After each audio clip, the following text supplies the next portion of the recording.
Welcome to the Master Your Millions podcast, the show all about your financial potential and leaving a legacy for future generations. Here are your hosts, Jason and Scott Henderson.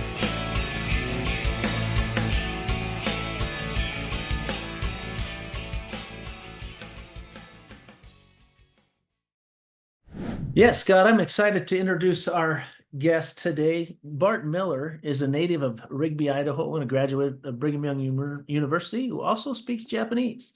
He's a father of four. He's the founder of I Do Epic, and we're going to talk a little bit about that. Bart is an expert internet marketing coach, and for those in the know, yes, he is a member of both the 10X Club and the 2 Comma Club. I guess we can sum up Bart by simply saying he is passionate about helping people architect their life by design. Welcome to the podcast, Bart. Thank you. Thanks for having me. And wow, that was a great intro. I need to bring you to all my events and have you do that for me. I'll be there if you want me to. I'm a good introducer. I love that. Hey, in some circles, you're known as the $1 billion cowboy. Yeah. Can you tell us a little bit about that? And that's, kind of out there. I know Rigby is a little bit in the country, and you probably grew up. Did you wrestle, and are you on a ranch? Do you have cattle growing up and that kind of thing? Awesome. Great question. So I'll go right to the root of the question. So what happens in most of the sports and the things I've done, people call me the Renaissance man because I've raced bicycles. I've been a bodybuilder. I've team roped. I've done lots of things in my life. And that's why Architect Your Life by Design is there.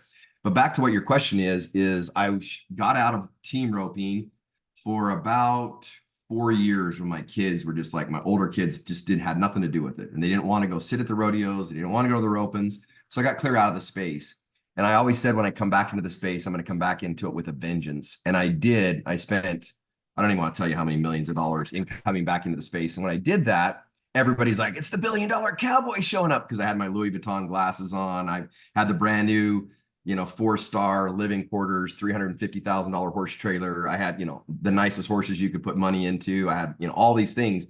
So they're the ones that give me the nickname. So the announcers that all knew me from the past would be like, now next up is the $1 billion cowboy. Bart Miller is going to be roping. And so it just stuck as part of that. And then everybody's like, whoa, he's made so much money online. And it all turned into that. Has nothing to do with that.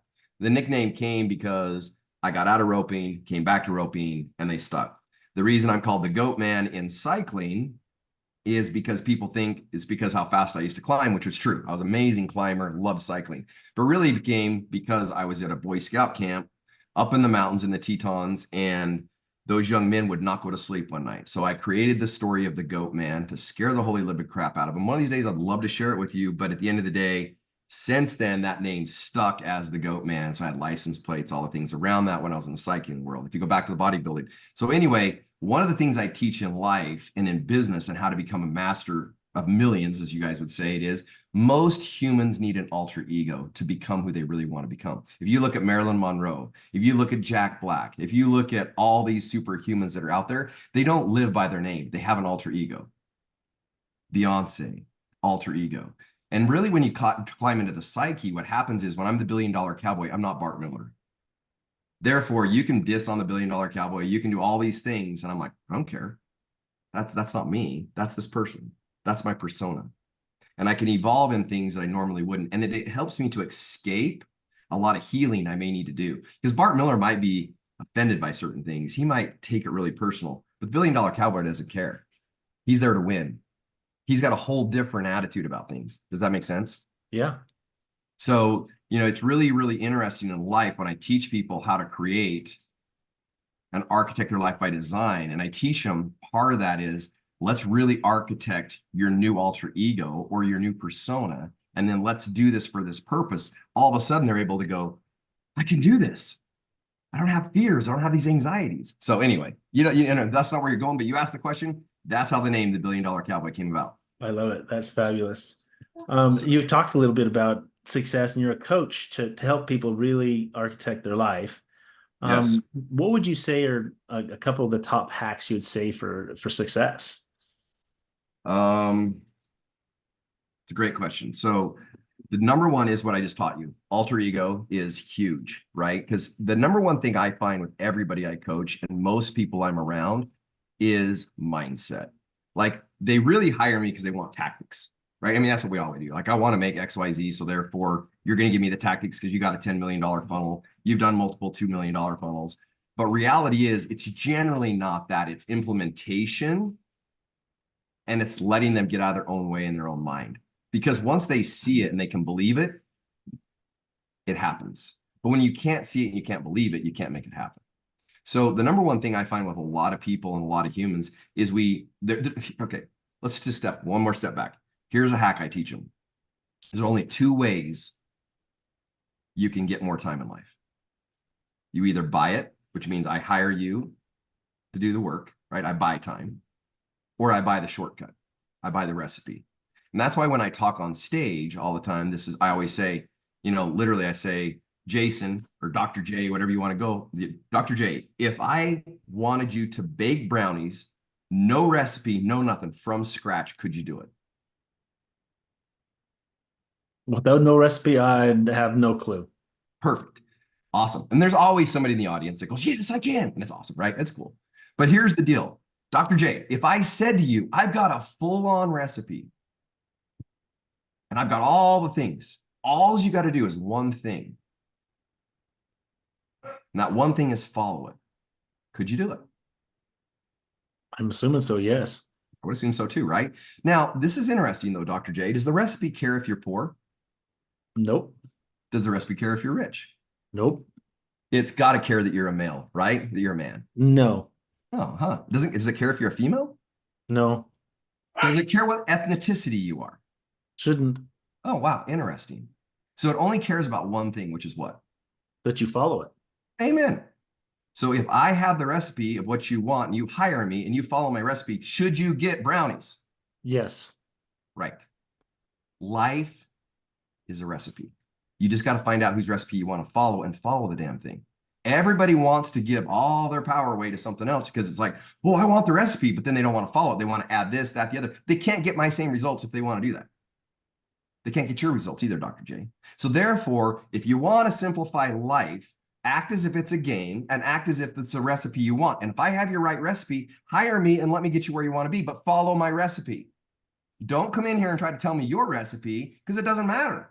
If you already can cook cake, cook cake. But if you want brownies, that's what I cook.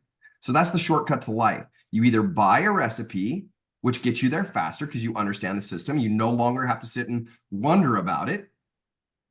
Or you buy somebody else's time that's willing to put in the time with that. And so, if I was to look at Scott and say, Scott, what's your recipe? Hopefully Scott could tell me exactly what I need to do to follow his recipe to become him, because Dr. J, you've trained him on whatever recipe it is, or he's found it some other way. That's why we go to college, is to buy the recipe. What we try to do, right?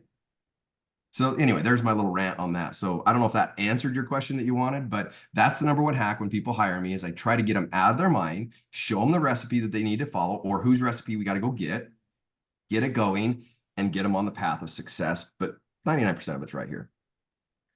So you're talking a little bit about marketing stuff, and I know your degree was in international business or international marketing, right? You have had a lot to do with the whole ClickFunnels success story, correct? I wouldn't say success story, but I had a lot to do with ClickFunnels, yes. So I do style Russell Brunson for all of these events. I have been in his top coaching programs for 6 years. So I do know a lot of the people. I coach a lot of the top internet marketers that are not necessarily in just the ClickFunnels world, but I do coach. Yeah. Oh, okay. Maybe my understanding is a little bit different. So this is going to be a weird question, but I picked this up, kind of been stalking a little bit and preparing to interview because I've been very excited about this interview. Thank you. What would you say, and this is going to throw a curveball, is spend your best investment for under $100? Well, are you talking in the business world? Are you talking in the marketing world? Clarify for under $100. Just what is your best investment you've ever made for under $100? Oh, in the horse world, there's a bit that I've bought that has made all the difference in the world. In my marriage, it would be lots of different things I could name that have been pretty awesome under $100 that have made a difference, even down to meals that I bought. In business, I don't know. In business, I'm trying to think if it's yeah, there's all sorts of things come to my mind. That's a hard question. I was like, so many things. It could be a gas of fuel that got me to a certain event that made me millions of bucks, you know? So there, oh, actually, no, I know what it was. There was a program I bought for under $100 that made me a ton of money. So that would be in business. So I don't know if I answered You right, had said someplace, and I was reading it again. I prefaced that for the That's fact awesome. I've been stalking you a little bit. Good, You go said for it. something about sticky notes. Oh, yeah. That was one of your best investments you ever made for under $100. Why? Retell that story for me. Well, if you're focused on one thing all the time, then your brain can't lose it. So if I say, you know, if I write it on a sticky note that I love myself and I see it every single day, then it's important. But I can also take that with me. And the more time I spend with whatever that thing is that my mind is on, success happens. So if I was on my upstairs computer, I would have sticky notes all over the place. So that when I'm on here and on my phone, I have the pop-ups that pop up on the thing I'm focused on for that day. And so I teach this in my network and accountability groups that the more you're focused on that thing, the more success you have. So to keep your brain there, sticky notes are great because when you're done with it, whoosh, boom. Or if I have a bad thought, I just write it on the sticky note. I can tear it up, throw it away, and just get rid of it out of my psyche. Love that. Thank you. So I got a question. We've been talking a lot about mindset here. Mm-hmm. Now, for some entrepreneurs, they get on the journey, it's going really, really well. Things are better than what they think. And then they run into this roadblock, or like there's several months where it's it's rough. Money's not coming in. It feels like the whole world just decided to flip a light switch and it's just blah. Yeah. So if you have someone that comes to you in that or like that, are there a few simple tricks that you use? Do you find that most of the time it's just a matter of being patient? Give us your thoughts there. Yeah, it's a great question. The answer is yes. I have people come to me and that is one of the hardest things because reality is let's just say it was COVID, right? And it was totally out of our control. I mean, it's like all of a sudden you're in this business that you can't control that was doing so well. So it kind of like if it's like there, I guess what I'm trying to say is depends on when they come to me what has occurred of how I would answer this question. So like if you came to me and the business has been great, then all of a sudden it's like, boom, construction's down. I'm not doing so great, but yet construction's still doing okay. Then that's a different type of thing. Does that make sense? Mm-hmm. So to answer this is if you're in the construction scenario, I always go back to what happened when you started to see this shift happen. For example, a lot of men, if you look at, they're going through a divorce. They have a lot of chaos happen. All of a sudden they got hit with something financially they weren't aware of. Something dramatic generally happens when something like that triggers. So it loses their focus and their energy changes at that point in time. So if I can figure out what that is really quickly, then I can go back and try to help them from that point to move forward. So the first thing I try to do is figure out, was there something that just caused this to anchor to you? A lot of people right now, to be honest with you, and why we're in the mental warfare we are today is because COVID did anchor a lot of stuff to people. And it put a lot of fears in there. And literally marketing today is 99.9% fear-based marketing. So therefore, it's like everybody's always in a neurological panic attack because we don't know what's happening tomorrow. Does that make sense? Mm-hmm. So what I try to really do with my clients is, okay, let's go to worst case scenario. And it's funny is when we go to worst case scenario, it's like, how bad can it really get? Let's get there. And once they're there and they're at peace with that, everything else becomes like, oh, I can live. It's okay. But so many times we're so afraid to get to worst case scenario that we don't even think about it. But once we understand it, what it looks like, how we'd work through it, it allows us to go, okay, I'm all right. I will survive. I don't have to live in fear every second. I have these other opportunities. I have these options available to me. Therefore, I'm going to keep moving forward. So like for example, let me just give you an example for me. Let's say everything went to hell in a handbasket. I always know I can go back to shoeing horses. They're going to have shoes on their feet. Worst case scenario, I can make a few $100. I can pay the bills. I'm going to be okay. I know a trade. I know how to work hard. I know how to drive a tractor. I know how to farm. I know how to build a house. There's things I can go back to if worst case scenario ever came. AI cannot yet swing a hammer and build a house, but guess what? I can. I'm really good at managing people, right? So I can go back to worst case scenario of all my coaching was replaced by an AI robot. Am I done? No, I've created myself into where I can do other things. So I don't know if that answers your question, but if COVID hits, it's a totally different thing. Just sometimes markets just flat out dry up. And if they do, you got to be able to pivot and understand that you've got the skill set. You made it once, you can make it again. Okay. So how do you know when a market has dried up?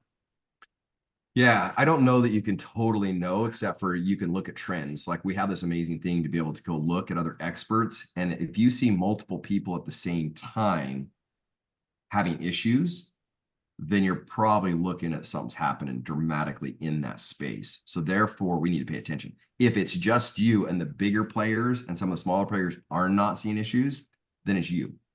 And I'll just give you the example of what I was taught. This is by Joe Polish. He has a story in Piranha Marketing. And there was this guy that, well, it was actually him. He was in the carpet space and he went out and he wanted to make more money because he didn't feel like he was making enough money in the carpet industry. So he went jet skiing with the guy that was in real estate. And the guy that was in real estate looks at him and says, I appreciate you're going with me and you're doing all this kind of stuff. But at the end of the day, what you really want to do is make more money. And Joe's like, yeah, and you're got it. This space is where it's at. And he goes, can you name one person in your space that's making the kind of money that you want to make? And Joe said he thought there for a second. He goes, yeah, I can. He goes, then it's not the space, it's you. So if I can look at that and you understand what I'm just saying, right? So if that person is stuck and they're having all these problems, but everybody else around them is still doing well, then it's not the space, it's them. But if everybody around them has a problem too, and you start to see that it's happening, you really need to look at your space. Cool. I don't know if that helped. No, that's great. Thank you. Yeah, you're welcome. You've coached some pretty interesting people. I know at least a couple of them that you've coached, and they've been fairly successful. Without revealing names or anything, could you relate with us an experience with one of them that's educational, but it's also rather funny? Like something that they overcame or a situation they're in that you helped them through. It's like you look back on it and you just have to laugh. Yeah, so I'll just give you one of my own situations that happened to me because it's probably one of the funniest thing, and it was one of the biggest bloopers I ever made in my marketing career. At the same time, helped grow a company.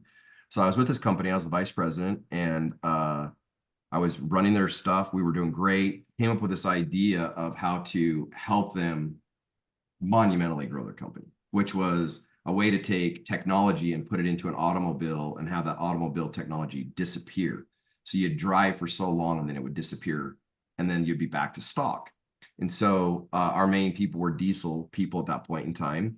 And they would put this in their truck. They would drive X amount of miles or time, whatever it was. Then this downloader would disappear for them. So we called that piece the try before you buy. So that way anybody could go in, they could try it in their truck and it would just disappear, which was awesome, right? So really cool idea, really cool concept. So we were going to the SEMA show, and at the SEMA show, we wanted to basically get all these dealers and things that we were doing. And so what was funny about it is we put all of our t-shirts, we put all of our swag together, everything had on there, try before you buy. It had the downloaders and all the stuff. It looked really cool. Well, when all the ladies got there the very first time, they put these shirts on in Las Vegas, Nevada. All of a sudden you got a million men walking by a booth and you're like, hey, I want to try before I buy. And it's like, so we literally had to reprint in an overnight situation and take care of that very quickly. But none of us, I mean, here we are, these brilliant marketers, great product, didn't even crossed our mind of what would happen in that situation. So it became very funny. It was a good experience, but that happened in my career in that way. So anyway, that's kind of funny. Oh, that is funny. That's great. Thanks. What would you, that was a blooper. Could you maybe share an opportunity, an instance where you had a failure? I mean, people see people like you and they see other people successful and they have this idea in their mind that I will never measure up for the fact that that person's perfect. They've always been successful. Everything they touch turns to gold. We need Oh, to know, people need to know that success is born out of getting up every time you fall, right? And going again. You've attempted more times than you failed. yeah, yeah. And I think you just said it. I mean, there's multiple times. I mean, to get to that $10 million funnel, I mean, I don't know if we've got the exact amount, but I think we had 50 different iterations of that funnel before it ever took off. So like, I mean, talk about failure. If we hadn't been persistent with it, we'd have never hit the vein. And I think that's the thing is, I can tell you that multiple times in my career. I mean, the reason I'm in internet marketing is because I had another business fail in the reformulated fuel lubrication business. And if that hadn't have failed and threw me into a whole bunch of debt, I'd never be where I'm at today. So that failure was a success in another way. But I think the biggest thing in life is you're never going to do anything unless you're failing. I mean, the best athletes in the world have probably missed more than they've made, but what we remember is the big wins, right? And that's the thing we're trying to do in life is create wins. And Gary Vaynerchuk said this the best when I was with him in Boise, Idaho at one of Russell's events. He said the interesting part is everybody's going to have a downtime, but never kick a winner when they're down, because winners always win. And that was just such an aha moment for me. I was like, oh, that's so true.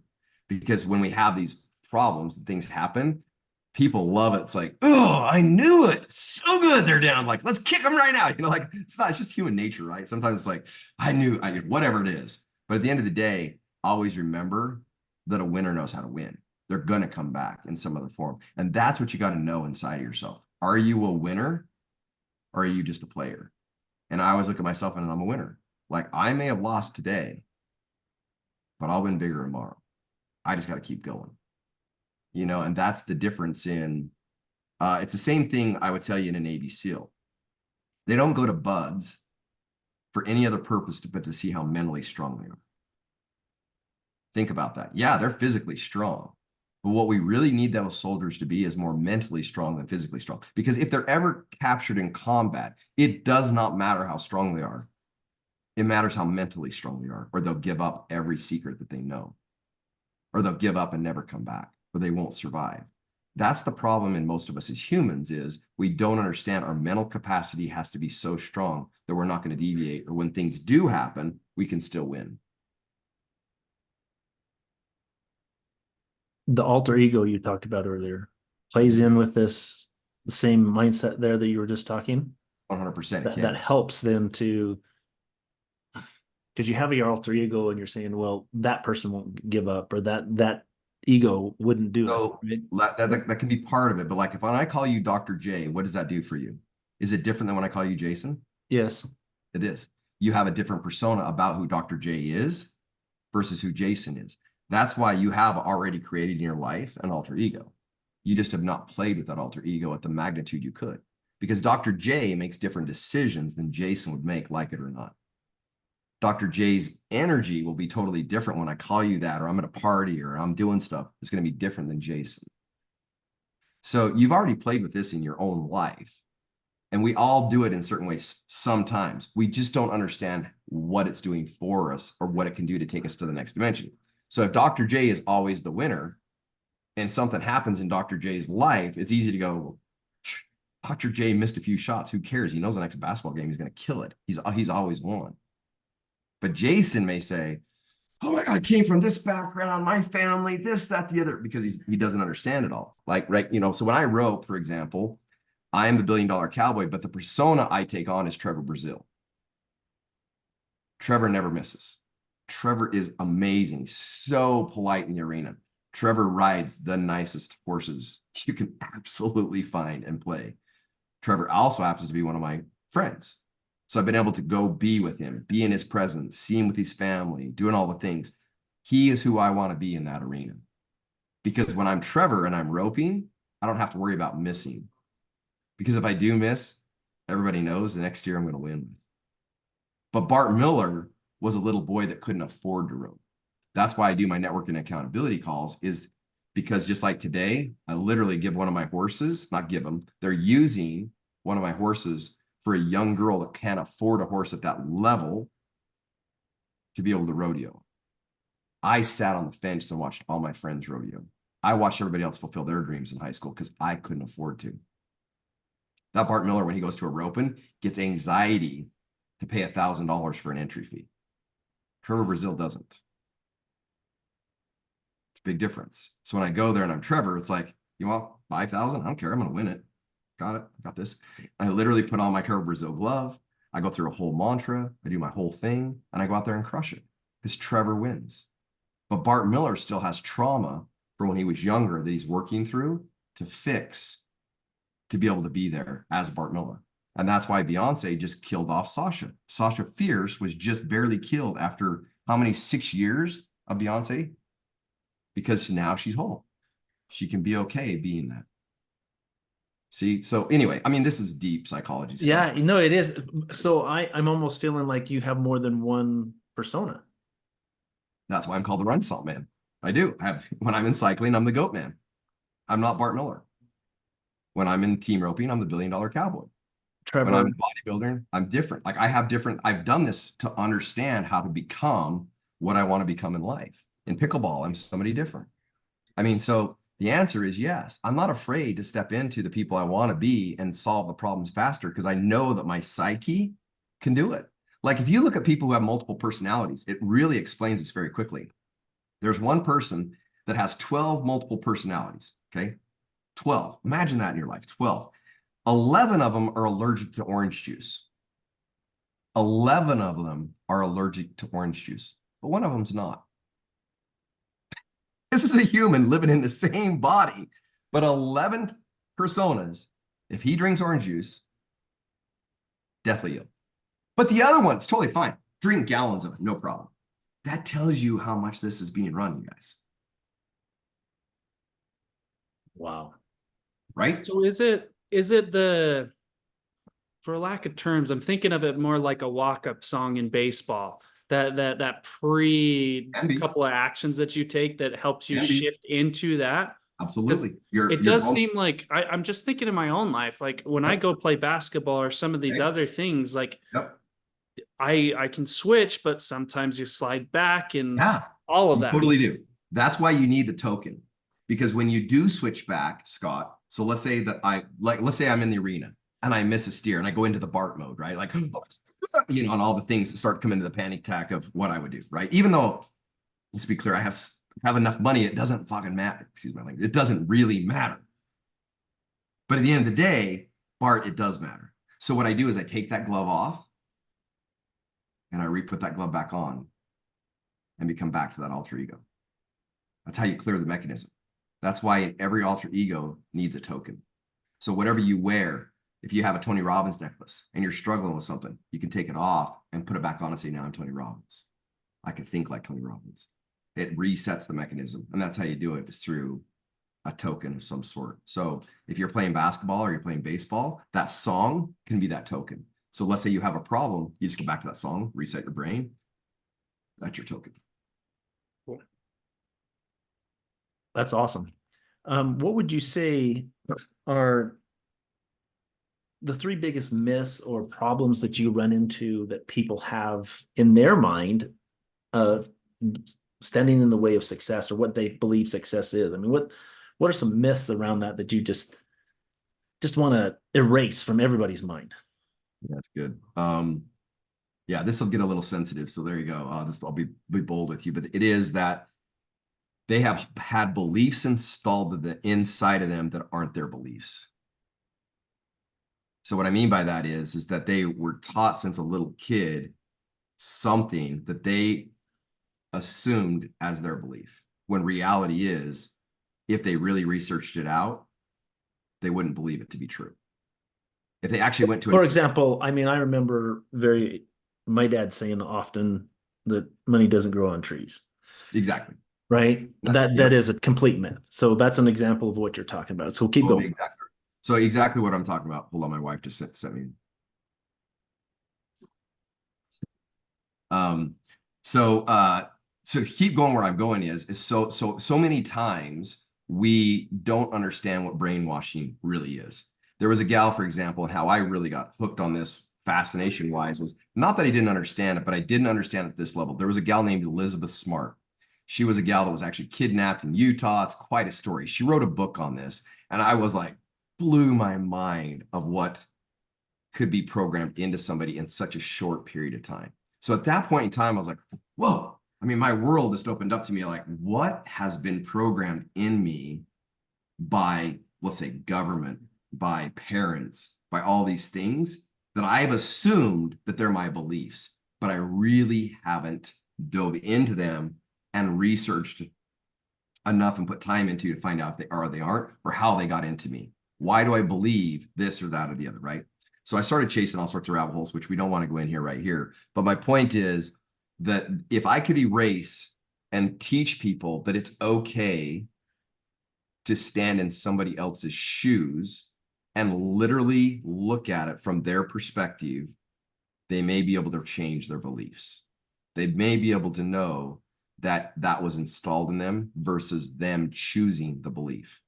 Like, I'm okay if you understand that it's a belief you choose to have, but I'm not okay if you're just like, well, I don't know, but it's what I was taught when I was little, so therefore it is what it is. And I use this analogy with a lot of my students in my coaching is, there was a little girl that walks up to her mom on Thanksgiving and says, Mom, why do you cut the turkey in half and put it in the oven? She goes, well, because grandma did that. She goes, oh, okay. So grandma was over, and the little girl goes up to grandma and says, Grandma, why do you cut the turkey and put it in the oven? And when it's in half? And she goes, because your great grandma did it. She goes, oh, okay. So she goes to great grandma, and great grandma goes, well, darling, it's because my oven was too small. I couldn't fit a whole turkey in it. Right? And we look at that and we laugh. It's so funny. But reality is we do the same things because it's what happened in this pattern. So therefore it has to be right. Instead of going back to the original part of it saying, oh, well, then I can cook a whole turkey by itself and that's okay. We just don't challenge it because that was what we were taught. And that, by golly, is what we're supposed to do. And this is why we're supposed to do it. So there you go. That's cool. I was in an event recently, listened to Jeff Hoffman, and his whole thing was to tell us 3 things that the most creative people in the world do. And when the first one was, he tells this whole long story about, it basically boils down to have a 5-year-old day. That 5-year-olds are always asking why. Yeah. Why do we do this? Why this? How's carpet made? How's glass made? Where it's a couple of questions that this granddaughter, I think it was, asked him.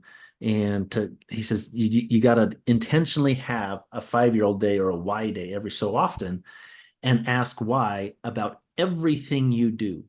That's good. I like that. Incredible. I mean, the story goes on. He has to go to the office. He takes her into this big corporate office where he's at, and there's these 2 machines in the foyer. And she goes, what are those machines there for? Why do you have them? He doesn't know. He's the CEO, right? He goes in, he asks his assistant, goes, hey, what are those machines in the foyers? I don't know. Mm-hmm.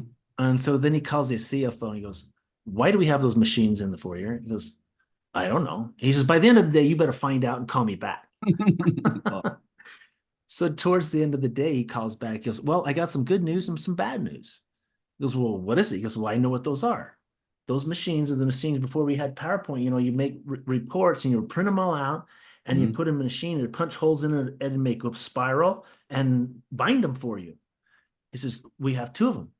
Oh, good. Thanks for finding. What's the bad news? We're leasing them. Right, and paying for it forever. We don't even use it. That's awesome. But it just reminds me exactly what you're saying. Because some of our beliefs are not necessarily bad, right? They're not necessarily nefarious. And our parents, hey, my dad worked harder than anybody I know. He was up way before the butt crack of dawn, working.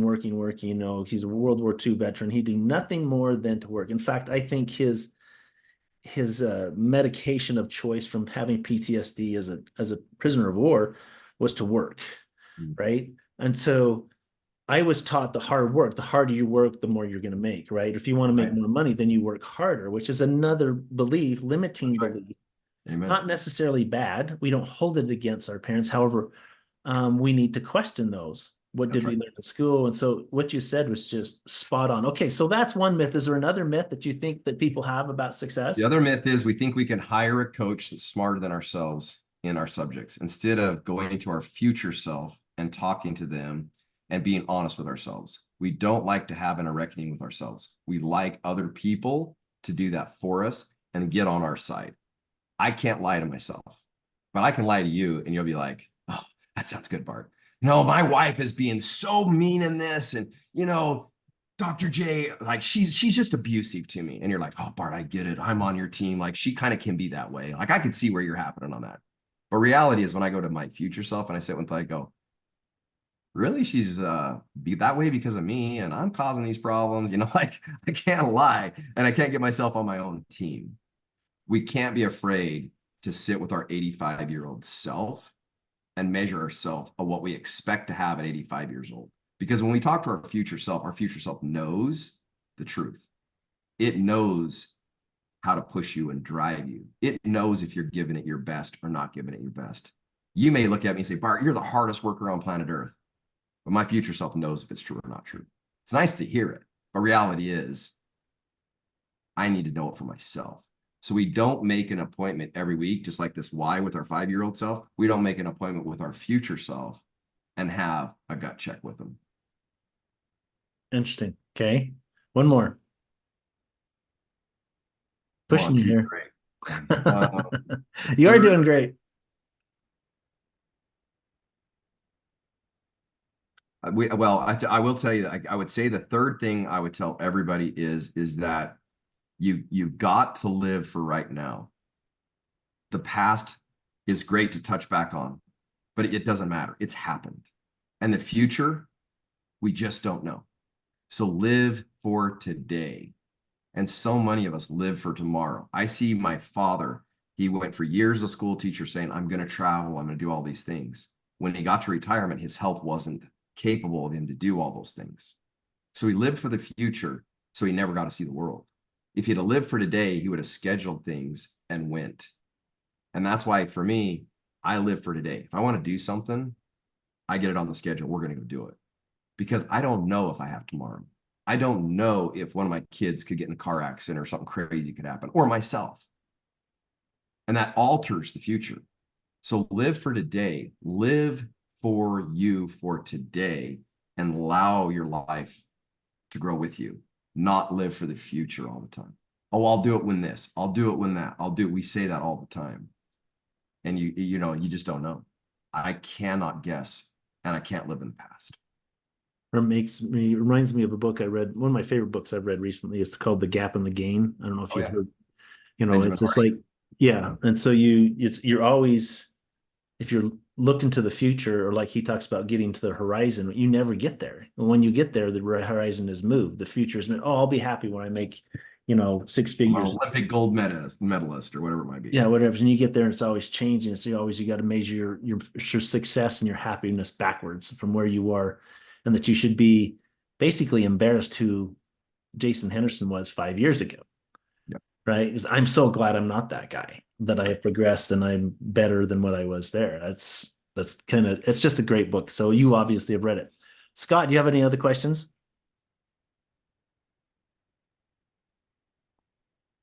One or two more. When you sit and have your conversations with yourself, what have you found to be the most thought-invoking questions that you ask yourself? You're talking about your future self, right? Yeah, future self. Mm-hmm. For sure. Okay. Is this my ego or is this reality? So one question I really ask myself, because the number one thing I know is, when I always say ego stands for edging God out, and I always fight my ego, right? So when I'm in the middle of something, is it because I want to prove something to my ego, or am I truly trying to prove this because I want to prove it? Does that make sense? So that's the one question I have on my board every time I go to myself is like, are you mad because it's hurting your ego, or are you mad because you really are mad? And most of the time it really calms me down to look at it from a different perspective, because I'm either upset or I'm frustrated or I didn't do enough because of my ego. And so I do that. The other one, I sit down with myself and say, if this was published in the newspaper tomorrow, would I be okay with it? If the world read it, with this email, with what I'm doing, what I'm saying, would I be okay with that? And that always helps me in my future self, because it's like when somebody writes my life sketch, I would like it to be in a positive, not in a negative. So like my 85-year-old self can look at it and say, you could probably be a little kinder, or you could show up a little bit better, or whatever it might be. But at the same time, I can still be me, if that makes sense. So I would say those two are really, important to me. And then I really look at, so I try with my future self to say, am I doing this? What's the purpose I'm doing this for? Because a lot of times, is it financially? Is it for my family? Is it for my wife? What is that scenario? So I have like, the core four. You got to kind of go through the core four with your older self, because there's different facets in every bit of that, from religion, from family, from all those different things. And when you sit with yourself and you start to ask those kind of questions, it helps you really figure out, am I on the right path with me, or am I, do I need to make some changes? I don't know if that helps you, but that's For sure. Okay, and then kind of going along the same thought line is like, I know we talked about being happy in the moment, but what's the next goal you want to accomplish 5 years from now? Is there a certain person you want to become, or is there a certain metric that you're like, you know what, that's what I'm working towards? It's really good. Honestly, it's gonna sound crazy, but I've had this goal. I've had this whole book of things I wanted to do. I've had all the vision boards. I've done all the things. And last year, I sat with my wife and crossed off, because I guess I don't dream big enough, I guess is what I'm trying to say. But I crossed off all of those. And I was like, damn, I've done it all. I've lived my life. If I died today, I honestly feel like I've lived my life, which was a really cool moment at 50. I'm 51 now, 50 years old.